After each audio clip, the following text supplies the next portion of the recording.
ఆహార స్వయం సమృద్ధి సాధనలో ప్రకృతి వ్యవసాయం కీలక పాత్ర పోషిస్తోందని రాష్ట్ర హోంశాఖ మంత్రి వంగలపూడి అనిత అన్నారు. పరిమిత వనరులతోనే ఇతర దేశాలు మిద్దె తోటల ద్వారా గణనీయమైన దిగుబడులు సాధిస్తున్నాయని, మన రాష్ట్రంలో ఉన్న సహజ వనరులను సమర్థంగా వినియోగిస్తూ ప్రకృతి వ్యవసాయాన్ని మరింత విస్తరించాల్సిన అవసరం ఉందని పేర్కొన్నారు. విజయవాడ వంటి పట్టణ ప్రాంతాల్లో నైట్ ఫుడ్ కోర్టుల ద్వారా ప్రకృతి వ్యవసాయ ఉత్పత్తులను ప్రజలకు అందుబాటులోకి తీసుకురావాలని చెప్పారు. ప్రకృతి వ్యవసాయ విధానంలో సాగు చేస్తున్న ఉత్పత్తులను విక్రయించేందుకు విజయవాడలోని ఎస్ఎల్వి గ్రీన్ విల్లాస్లో ప్రారంభించిన మొబైల్ వెహికల్ను రాష్ట్ర హోంశాఖ మంత్రి వంగలపూడి అనిత సందర్శించారు. ఈ సందర్భంగా మంత్రి మాట్లాడుతూ ఆహార స్వయం సమృద్ధి సాధనలో ప్రకృతి వ్యవసాయం కీలక పాత్ర పోషిస్తుందన్నారు. పరిమిత వనరులతోనే ఇతర దేశాలు మిద్దె తోటల ద్వారా గణనీయమైన దిగుబడులు సాధిస్తున్నాయని, మన రాష్ట్రంలో ఉన్న సహజ వనరులను సమర్థంగా వినియోగిస్తూ ప్రకృతి వ్యవసాయాన్ని మరింత విస్తరించాల్సిన అవసరం ఉందని పేర్కొన్నారు. విజయవాడ వంటి పట్టణ ప్రాంతాల్లో నైట్ ఫుడ్ కోర్టుల ద్వారా ప్రకృతి వ్యవసాయ ఉత్పత్తులను ప్రజలకు అందుబాటులోకి తీసుకురావాలనే ప్రతిపాదనను మంత్రి ప్రస్తావించారు. ఇటువంటి వినూత్న కార్యక్రమాల ద్వారా రైతులకు భరోసా కలగడమే కాకుండా ప్రజలకు ఆరోగ్యకరమైన ఆహారం అందుతుందని తెలిపారు. ప్రకృతి వ్యవసాయాన్ని ప్రోత్సహించేందుకు ప్రభుత్వం తీసుకుంటున్న చర్యలను ప్రస్తావించిన మంత్రి ప్రతి ఒక్కరూ సహజ సాగు వైపు అడుగులు వేయాల్సిన అవసరం ఉందన్నారు. వ్యవసాయ రంగంలో వస్తున్న ఇటువంటి సానుకూల మార్పులు రాష్ట్ర ప్రగతికి ఎంతో దోహదపడతాయని పేర్కొన్నారు.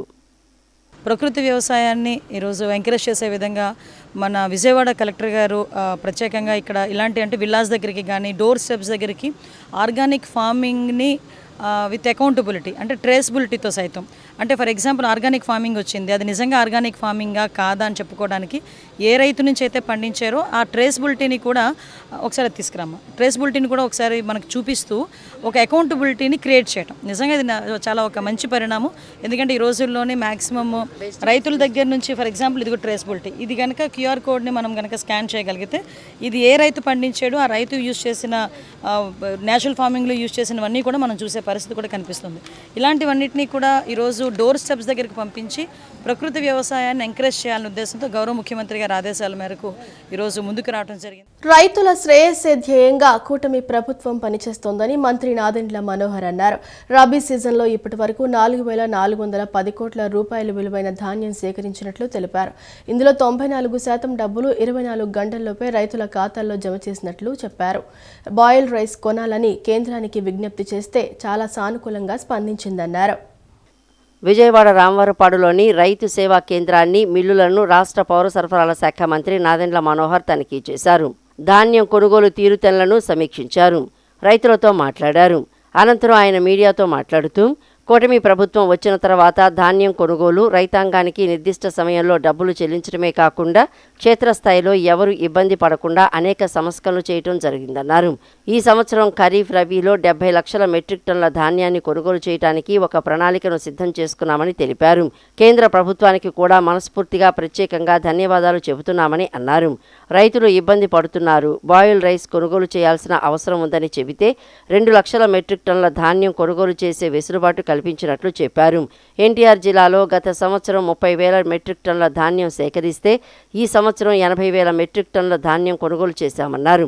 7,000 మంది రైతుల నుంచి ధాన్యం కొనుగోలు చేశామని తెలిపారు. ఈ రబీ మాసంలో కూడా ఇప్పటి వరకు 4,410 కోట్ల రూపాయల విలువైన ధాన్యం కొనుగోలు చేశామన్నారు. నిర్దిష్ట సమయంలో డబ్బులు చెల్లించడమే కాకుండా క్షేత్రస్థాయిలో ఎవరు కూడా ఇబ్బంది పడకుండా అనేక సంస్కరణలు మా పౌర సరఫరా శాఖ నుంచి, అదేవిధంగా జిల్లా యంత్రాంగం నుంచి, మా కార్పొరేషన్ నుంచి ఎల్లప్పుడూ మేము రైతుకి అందుబాటులో ఉండే విధంగా ఈ కార్యక్రమం చేసుకుంటూనే వచ్చాం. ఊహించని విధంగా ఈ సంవత్సరం సుమారు 70 లక్షల మెట్రిక్ టన్నుల ధాన్యం కొనుగోలు చేయడానికి ఖరీఫ్లోనూ రబీలోనూ ఒక ప్రణాళిక సిద్ధం చేసుకున్నాం. దానికి మనస్ఫూర్తిగా కేంద్ర ప్రభుత్వానికి కూడా మా అందరి తరఫున ప్రత్యేకంగా ధన్యవాదాలు. ఎందుకంటే నరేంద్ర మోడీ గారి ప్రభుత్వం వారు కూడా కొంచెం కష్టకాలంలో రైతాంగం ఇబ్బంది పడుతున్నారు, బాయిల్డ్ రైస్ కొనుగోలు చేయాల్సిన అవసరం ఉందంటే మొట్టమొదటిసారి మనకి ఆంధ్రప్రదేశ్కి 2 లక్షల మెట్రిక్ టన్నులు ధాన్యం కొనుగోలు చేసే విధంగా ఒక వెసులుబాటు నిన్ననే మనకి కల్పించారు. మనకి ఎన్టీఆర్ జిల్లాలో ఇప్పుడే జేసీ గారు కూడా చెప్పారు, గత సంవత్సరంతో పోల్చుకుంటే గత సంవత్సరం మేము 30,000 మెట్రిక్ టన్నులు ధాన్యం సేకరిస్తే ఈ సంవత్సరం ఆల్రెడీ 80,000 మెట్రిక్ టన్నులు ధాన్యం మేము కొనుగోలు చేశాం. న్యాయ మౌలిక వస్తువులు కేవలం ఇటుకలు సిమెంట్తో నిర్మించిన భవనాలు మాత్రమే కాకుండా ప్రజల భావోద్వేగాలకు న్యాయ వ్యవస్థ నిబద్ధతకు ప్రత్యేకలని ఆంధ్రప్రదేశ్ హైకోర్టు ప్రధాన న్యాయమూర్తి జస్టిస్ లీసా గిల్ పేర్కొన్నారు. న్యాయ వ్యవస్థలో ప్రతి ఒక్కరూ తమ బాధ్యతలను సమర్థవంతంగా నిర్వర్తించినప్పుడే న్యాయం సమాజంలోని ప్రతి వర్గానికి చేరుతుందని అన్నారు. న్యాయ వ్యవస్థలో సాంకేతికత ప్రాధాన్యం రోజురోజుకి పెరుగుతోందని, డిజిటలైజేషన్ ఇప్పుడు అనివార్యమైందని ఆమె పేర్కొన్నారు. కోవిడ్ కాలంలో కూడా భారత న్యాయస్థానాలు ప్రజలకు అందుబాటులో ఉండటం దేశ న్యాయ వ్యవస్థ గొప్పతనమని పేర్కొన్నారు. రాజమహేంద్రవరంలో నూతనంగా నిర్మించిన 10 కోట్ల భవన సముదాయాన్ని ఆంధ్రప్రదేశ్ హైకోర్టు ప్రధాన న్యాయమూర్తి జస్టిస్ లీసా గిల్ శనివారం ప్రారంభించారు. కార్యక్రమంలో justice Bhattu Devanand, justice R Raghunandan Rao, justice PVLN Chakravarthi, justice Sumathi Jagadam, justice Vijay, జిల్లా ప్రధాన న్యాయమూర్తి గంధం సునీత తదితరులు పాల్గొన్నారు. ఈ సందర్భంగా నిర్వహించిన సభలో ప్రధాన న్యాయమూర్తి జస్టిస్ లీసా గిల్ మాట్లాడుతూ రాజమహేంద్రవరం, తూర్పుగోదావరి ప్రాంతాల సాంస్కృతిక, సాహిత్య, న్యాయ వారసత్వాన్ని ప్రస్తావిస్తూ ఈ నేల నుంచి అనేక మంది ప్రముఖ న్యాయమూర్తులు, న్యాయవాదులు, సాహితీవేత్తలు, స్వాతంత్ర సమరయోధులు వెలుగులోకి వచ్చారని కొనియాడారు. న్యాయ వ్యవస్థలో సాంకేతికత ప్రాధాన్యం రోజురోజుకి పెరుగుతోందని, డిజిటలైజేషన్ ఇప్పుడు అనివార్యమైందని ఆమె అన్నారు. కోవిడ్ కాలంలో కూడా భారత న్యాయస్థానాలు ప్రజలకు అందుబాటులో ఉండటం దేశ న్యాయ వ్యవస్థ గొప్పతనమని పేర్కొన్నారు. అయితే కృత్రిమ మేధస్సు వినియోగంపై అప్రమత్తంగా ఉండాలని సూచించారు. సాంకేతికతను మన ప్రయోజనానికి ఉపయోగించుకోవాలే కానీ స్వతంత్ర ఆలోచనను కోల్పోవద్దని అన్నారు. చాట్ జీపీటీ వంటి సాధనాలు మానవ ఆలోచనలకు ప్రత్యామ్నాయం కావని స్పష్టం చేశారు. కొత్త కోర్టు భవన సముదాయానికి నిరంతర నిర్వహణ అవసరమైనప్పుడు ఆధునీకరణ ఉండాలని, దీనిపై పరిపాలన దృష్టి సారించాలని సూచించారు. మధ్యవర్తిత్వం ప్రాధాన్యాన్ని వివరించిన ఆమె మీడియేషన్ను కేవలం కుటుంబ వివాదాలు లేదా మోటార్ ప్రమాద కేసులకు మాత్రమే పరిమితం చేయరాదని తెలియజేశారు. Comprises, as has been said, not only of courtrooms, bricks and mortar. It is a living embodiment of the sentiments of the people and a commitment of an institution as a whole, and I say institution deliberately, which will include each and every member thereof. It depends what role we have been assigned, that is besides the point, but we are a small wheel in the entire system. We have to perform our duties, whatever has been set at our door. This is necessary because only then can we ensure the upholding of the rule of law and dispensation of justice to all. It would ensure that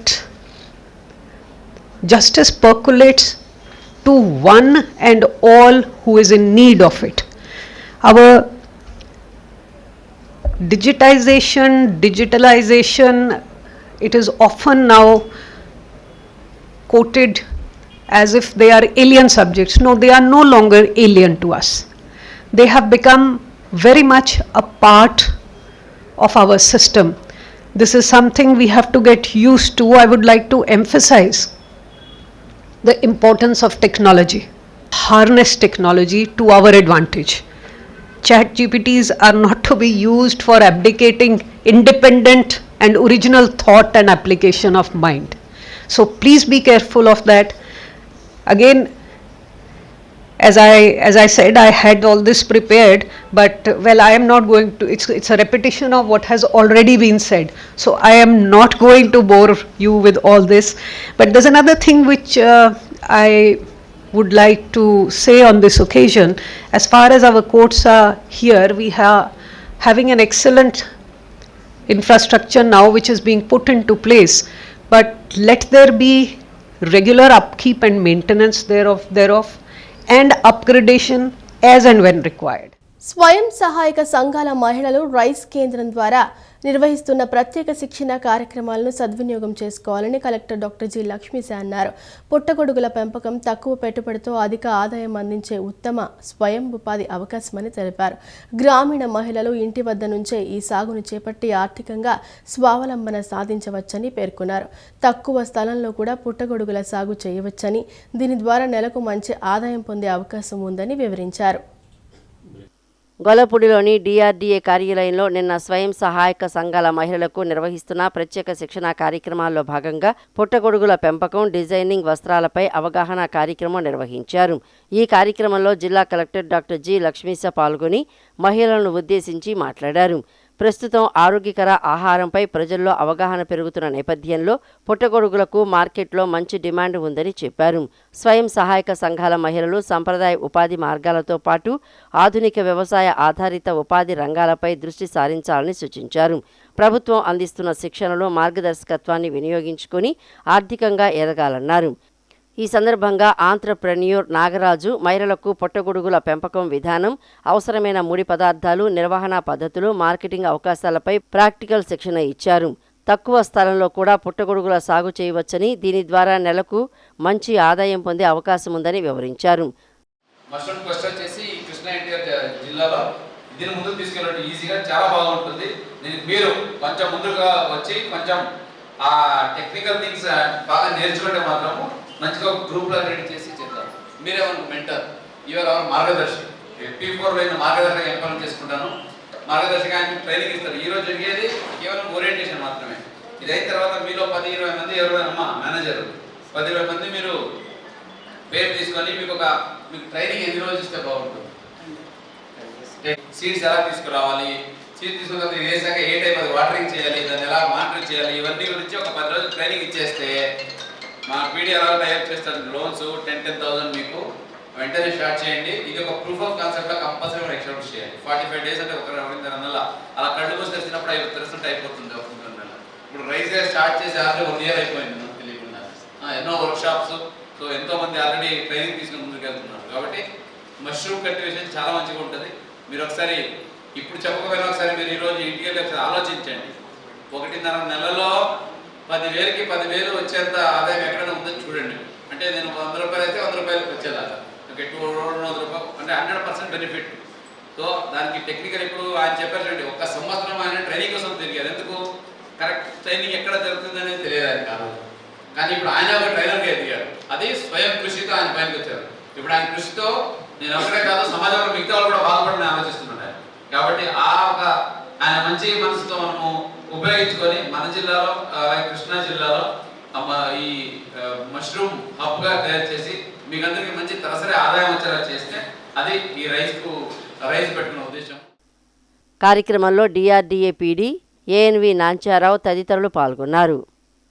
ప్రజలు పోగొట్టుకున్న mobile ఫోన్లను recovery చేసి బాధితులకు అందించడంలో ఎన్టీఆర్ జిల్లా police commissionerate రాష్ట్రంలో 2వ స్థానంలో నిలిచింది. రాష్ట్ర డీజీపీ హరీష్ కుమార్ గుప్తా చేతుల మీదుగా ఎన్టీఆర్ జిల్లా పోలీస్ కమిషనర్ ఎస్వి రాజశేఖర్ బాబు అవార్డును అందుకున్నారు.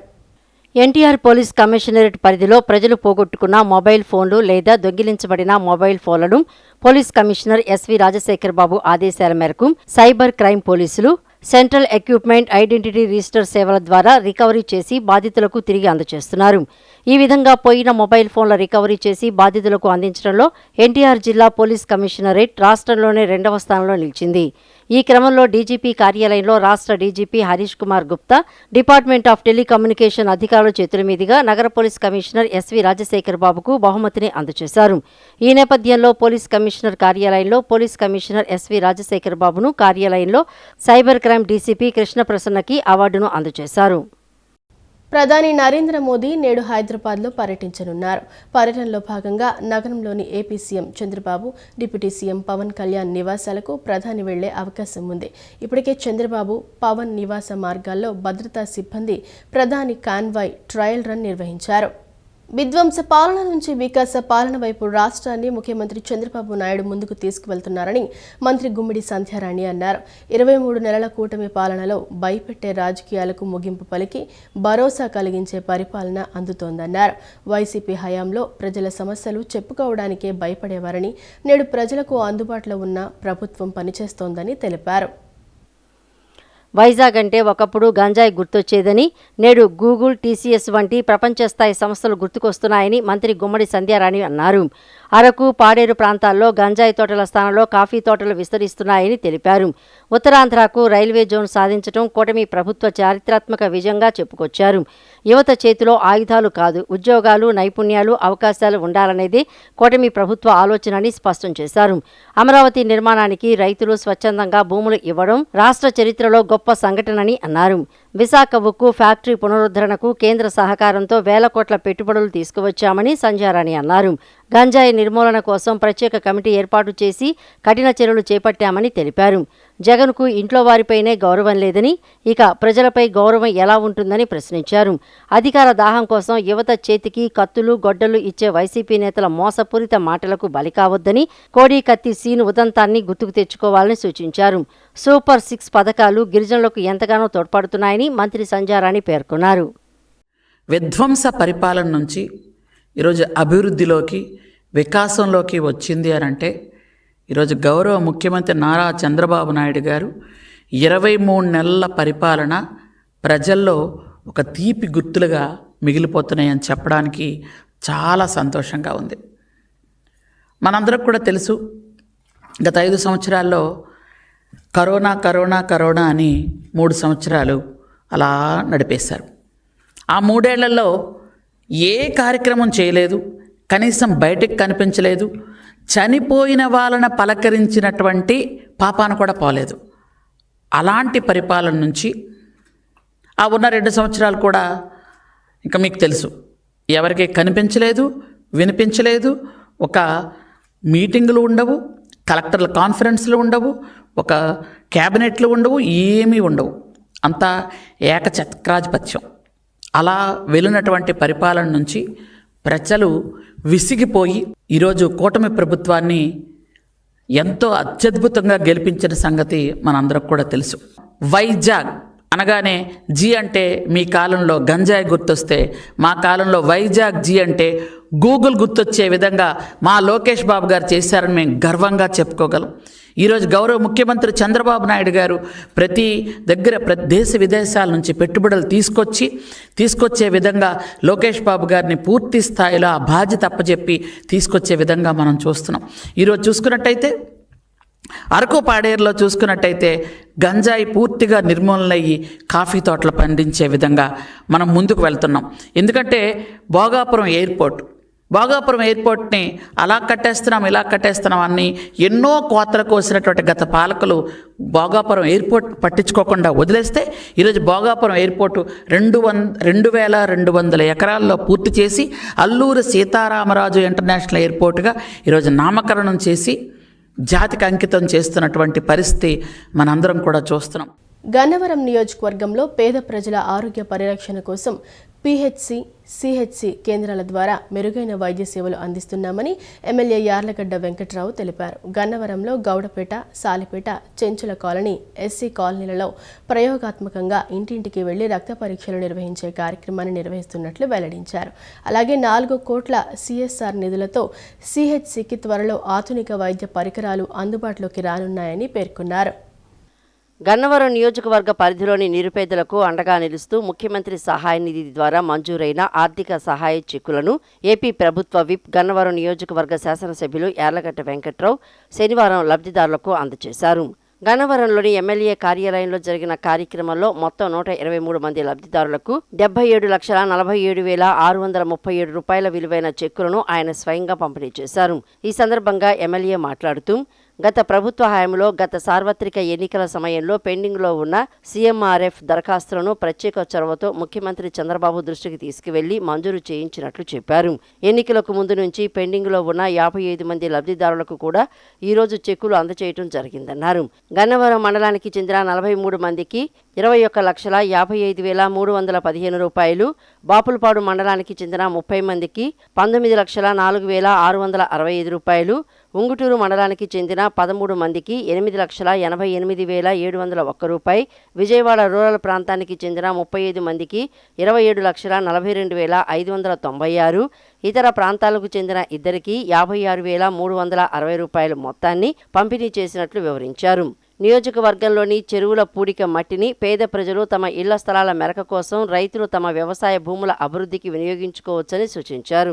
కేవలం లోడింగ్ ఛార్జీలు మాత్రమే చెల్లించి ఎటువంటి అక్రమాలకు తావు లేకుండా మట్టిని వినియోగించుకోవాలని కోరారు. గతంలో జరిగిన మట్టి మాఫియా అక్రమాలకు ఈ ప్రభుత్వం పూర్తిగా అడ్డుకట్ట వేసిందని స్పష్టం చేశారు. నిరుపేదల వైద్య అవసరాల కోసం తక్షణమే నిధులు మంజూరు చేసిన ముఖ్యమంత్రి చంద్రబాబుకు నియోజకవర్గ ప్రజల తరపున ఎమ్మెల్యే యార్లగడ్డ వెంకట్రావు కృతజ్ఞతలు తెలిపారు. 5 లక్షలు పొందుతా అంటే దాదాపు ఒక్కొక్కరికి 1 లక్ష. విజయవాడ రోడ్డు నుంచి 9 మందికి 4,35,000, పాత 13 మందికి 13,42,627.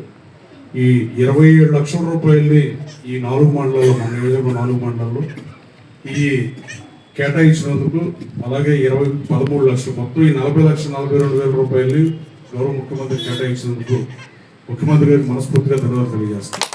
ఎక్కడ ఈ రాష్ట్రంలో ఎన్నికల ముందు ఎప్పుడో పాత గవర్నమెంట్ అధికారంలో ఉన్నప్పుడే చాలామంది 100 మంది ఆ రోజు అధికారంలో ఉన్న వాళ్ళ అధికారంలో ఉన్నాడు పక్కన పెట్టేసి సీఎంఆర్ఎఫ్ ఫైల్స్ పార్టీలు చూసో పేద ప్రజల పక్షాన సీఎంఆర్ఎఫ్ విషయంలో కూడా వివక్ష చూపించి వాళ్ళకి బిల్లులు రాని, వాళ్ళ బిల్లులు సబ్మిట్ చేయకుండా ఆపేసిన వాటిని ఆయనకి ఇటుకెళ్ళి ఇచ్చారు 2 నెలల క్రితం. సార్ ఇది మాత్రం ఇంటిపరిచి ఇవ్వాలి గతం అంటే, ప్రభుత్వానికి ఆర్థిక భారం ఉందంటే, కాస్త నేను ఏం అడగలేదు కానీ ఇవ్వండి అంటే అడిగిందే తడవుగా కేటాయించి ఆ మొత్తం 57 మందికి పాత గవర్నమెంట్లో టైంలో వాళ్ళకి కూడా మీకు ఇవాళ చెక్ ఇచ్చారంటే డెఫినెట్గా టేక్ గోస్ టు సీఎం. ముఖ్యమంత్రి విషయంలో మనస్ఫూర్తిగా ఆయన ధన్యవాదాలు తెలియజేస్తున్నాం. అంటే ఆర్టికల్ ఏమున్నా ప్రభుత్వం వచ్చినాకే సీఎం వరపిస్తున్నారు, కానీ పాతగా ఇబ్బంది పడిన వాళ్ళకి ఇచ్చినందుకు మరోసారి ఆయన ధన్యవాదాలు. హ్యూమన్ ట్రాఫికింగ్ అనేది ముఖ్యంగా మిస్సింగ్ కేసులతోనే మొదలవుతుందని AP police women and child safety wing IG B Rajakumari అన్నారు. కనుక మిస్సింగ్ కేసులను ఉపేక్షించకుండా ప్రతి ఒక్కరూ జాగ్రత్తగా వ్యవహరిస్తూ కేసులు ఛేదించడంలో ప్రత్యేక దృష్టి సారించాలని తెలిపారు. విజయవాడ పోలీస్ కమిషనర్ వారి కార్యాలయంలో పోలీస్ కమిషనర్ ఎస్వి రాజశేఖర్ బాబు ఆధ్వర్యంలో ఐజేఎం ప్రతినిధులతో కలిసి సంయుక్తంగా మానవ అక్రమ రవాణా, వెట్టి చాకిరికి సంబంధించిన కారణాలు, మార్గాలు, దర్యాప్తులో అనుసరించవలసిన నిర్దేశిత విధి విధానాలు సంబంధించి ఒకరోజు శిక్షణా కార్యక్రమం నిర్వహించారు. సమాజంలో మహిళలు, చిన్నారుల రక్షణను మరింత పటిష్టం చేసే దిశగా రాష్ట్ర డీజీపీ హరీష్ కుమార్ గుప్తా ఆదేశాల మేరకు ఈ శిక్షణా కార్యక్రమం ఏర్పాటు చేశారు. ఈ కార్యక్రమానికి ముఖ్య అతిథిగా AP police women and child safety wing IG B Rajakumari పాల్గొన్నారు. ఈ కార్యక్రమంలో ఐజేఎం ప్రతినిధులు మానవ అక్రమ రవాణా, వెట్టి చాకిరికి సంబంధించిన కారణాలు, మార్గాలు, దర్యాప్తులో అనుసరించవలసిన నిర్దేశిత విధి విధానాలు, తద్వారా నేరస్తులకు శిక్ష పడే విధంగా తీసుకోవలసిన చర్యల గురించి అవగాహన కల్పించారు. స్పెషల్ పబ్లిక్ ప్రాసిక్యూటర్ గెడ్డం రాజేశ్వరరావు ఫోక్సో చట్టాలపై అవగాహన కల్పిస్తూ సాంకేతికత ఆధారాలను గుర్తించడం, సంరక్షించడం, విశ్లేషించడం మరియు డాక్యుమెంట్ చేయటం, సంఘటనలను పునర్నిర్మించడానికి మరియు ప్రాసిక్యూషన్కు మద్దతు ఇవ్వడానికి చైన్ ఆఫ్ కస్టడీ, దర్యాప్తులో అనుసరించవలసిన నిర్దేశిత విధి విధానాలకు సంబంధించి, తద్వారా నేరస్తులకు శిక్ష పడే విధంగా తీసుకోవాల్సిన చర్యలు మొదలైన వాటి గురించి కూలంకషంగా వివరించారు. పోలీస్ కమిషనర్ ఎస్వి రాజశేఖర్ బాబు మాట్లాడుతూ ముందుగా ఈ శిక్షణ ఇవ్వడానికి వచ్చిన ప్రత్యేక నిపుణులకు కృతజ్ఞతలు తెలియజేశారు. టెక్నాలజీని పోలీసుల పనిలో సమర్థవంతంగా ఉపయోగించడం ద్వారా ప్రజలకు మెరుగైన సేవలు అందించవచ్చని తెలిపారు. మీరు అందించిన ఈ శిక్షణ వలన ఆయా కేసులను త్వరితగతిన పరిష్కరించేందుకు అవసరమైన చర్యలు తీసుకోవడంతో పాటు దర్యాప్తులో ఖచ్చితమైన సాక్ష్యాలను సేకరించి నిందితులు తప్పించుకోకుండా చర్యలు తీసుకోవడానికి ఉపయోగపడుతుందని, అదేవిధంగా పోలీసులకు పనిభారం తగ్గుతుందని తెలిపారు. ఈ నేపథ్యంలో నగర పోలీస్ కమిషనర్ ముఖ్య అతిథిగా విచ్చేసిన బి రాజకుమారి శిక్షణ ఇవ్వడానికి విచ్చేసిన ఐజేఎం ప్రతినిధులను స్పెషల్ పబ్లిక్ ప్రాసిక్యూటర్ గెడ్డం రాజేశ్వరరావును మెమోంటోలతో సత్కరించారు. రాష్ట్రంలోని వసతి గృహాల్లో పరిశుభ్రత, విద్యా ప్రమాణాలు పరిశీలించేందుకు సంక్షేమ ఆదివారం పేరిట ప్రత్యేక కార్యక్రమం చేపట్టినట్లు రాష్ట్ర సామాజిక సంక్షేమ బోర్డు చైర్మన్ పోతుల బాలకోటయ్య తెలిపారు. విజయవాడలోని తన కార్యాలయంలో గత 5 నెలల ప్రగతిని వివరించారు. 14 అంశాలతో కూడిన సామాజిక సంక్షిప్త నివేదికను సీఎం చంద్రబాబుకు అందజేసినట్లు తెలిపారు. సీఎం దీనిపై సానుకూలంగా స్పందించారన్నారు. హాస్టళ్లలో అపరిష్కృతంగా ఉన్న సమస్యలన్నీ పరిష్కరిస్తున్నట్లు బాలకోటయ్య తెలిపారు. కొందరు పనిగట్టుకుని ప్రభుత్వంపై విమర్శలు చేస్తున్నారని మండిపడ్డారు. వైసీపీ నాయకులను చూస్తున్నాం, ఎవరిదో పెళ్లి అవుతుందంటే ఏదో హడావుడి చేసినట్టుగా, అంటే ఇదే పని బొడ్డుకు మసి రాసుకోవటం, వాణ్ణి తేడదామా వీణ్ణి తేడదామా, బూతులు మాట్లాడదామా, ఏదో 4 మీడియా వాళ్ళని కూర్చొని నీయంతో చూస్తా 29లో అధికారంలోకి వస్తా రప్ప రప్ప అంట భయపడిపోవాలి, ఇదిగో వస్తున్నాం అంటే ఈ ప్రగల్భాలు, ఉత్తర కుమార ప్రగల్భాలు చాలా బరితెగించి పనికిరాని మాటలు. వీటి పట్ల కూడా చట్టం చాలా సీరియస్గా ఉంది. డీజీపీ గారు చాలా సీరియస్గా ఉన్నారు. సమాజాన్ని క్రమశిక్షణలో పెట్టాల్సిన బాధ్యత చట్టాందే. అనుమానితులు, రౌడీ షీటర్లు, నేరగాళ్ళు ఉన్న చోట ప్రభుత్వాలు ఏం చేయాలి? క్రమశిక్షణలో పెట్టాలి. వేసవి ఎండలతో అల్లాడుతున్న ప్రజలకు వాతావరణ శాఖ కీలక అప్డేట్ ఇచ్చింది. బంగాళాఖాతంలో వాతావరణం వేగంగా మారుతోంది. సముద్రంలో కదలికలు మొదలయ్యాయి. శ్రీలంకకు దక్షిణ భాగంలో శుక్రవారం ఓ ఉపరితల ఆవర్తనం ఏర్పడింది. దీని ప్రభావంతో రానున్న రోజుల్లో నైరుతి బంగాళాఖాతంలో అల్పపీడనం ఏర్పడనుంది. ఈ అల్పపీడనం క్రమంగా బలపడి వాయుగుండంగా మారే అవకాశం ఉందని వాతావరణ సంస్థ స్కైమెట్ అంచనా వేసింది. దీని కారణంగా రాష్ట్ర వ్యాప్తంగా వాతావరణంలో భారీ మార్పులు చోటు చేసుకున్న తెలిపింది. ఓవైపు ఎండలు మండుతూనే ఉండగా మరోవైపు రానున్న 3-4 రోజుల పాటు పలు జిల్లాల్లో వర్షాలు పడే అవకాశం ఉంది. బంగాళాఖాతంలో పరిస్థితులు అస్థిరంగా ఉన్నాయని, శుక్రవారం నాటికి శ్రీలంకకు దక్షిణ భాగంలో ఒక ఉపరితల ఆవర్తనం ఆవరించిందని వాతావరణ శాఖ తెలిపింది. ఇది క్రమంగా బలపడుతోంది. దీని ప్రభావంతో సముద్రంలో మార్పులు వేగవంతమయ్యాయి. ఈ నెల 12 లేదా 13వ తేదీ నాటికి భూమధ్య రేఖను ఆనుకుని నైరుతి బంగాళాఖాతంలో ఒక అల్పపీడనం ఏర్పడే అవకాశం ఉంది. ప్రముఖ వాతావరణ పరిశోధనా సంస్థ స్కైమెట్ ఈ మేరకు కీలక ప్రకటన చేసింది. ఈ అల్పపీడనం అక్కడితో ఆగిపోదు. అది మరింతగా బలపడి తీవ్రమైన వాయుగుండంగా మారనుందని స్కైమెట్ అంచనా వేసింది. ఈ వాయుగుండం ఏ దిశగా పయనిస్తుంది, ఎక్కడ తీరం దాటుతుంది అన్న వివరాలపై మరో 3 రోజుల్లో పూర్తి స్పష్టత రానుంది. సముద్రంలో అల్పపీడనం ముప్పు ఒకవైపు ఉంటే ద్రోణి ప్రభావం మరోవైపు రాష్ట్రాన్ని కలవరపెడుతోంది. కొమరిన్ ప్రాంతం నుంచి కర్ణాటక, రాయలసీమ, తమిళనాడు రాష్ట్రాల మీదుగా మధ్యప్రదేశ్ వరకు ఒక ద్రోణి విస్తరించి ఉంది. సముద్ర మట్టానికి సుమారు 0.9 మీటర్ల ఎత్తులో ఈ ద్రోణి స్థిరంగా కొనసాగుతుంది. ఈ ద్రోణి ప్రభావంతో ఆంధ్రప్రదేశ్లో వాతావరణం ఒక్కసారిగా చల్లబడనుంది. వచ్చే మంగళవారం వరకు రాష్ట్రంలోని పలు ప్రాంతాల్లో ఆకాశం మేఘావృతమై ఉంటుందని అధికారులు తెలిపారు.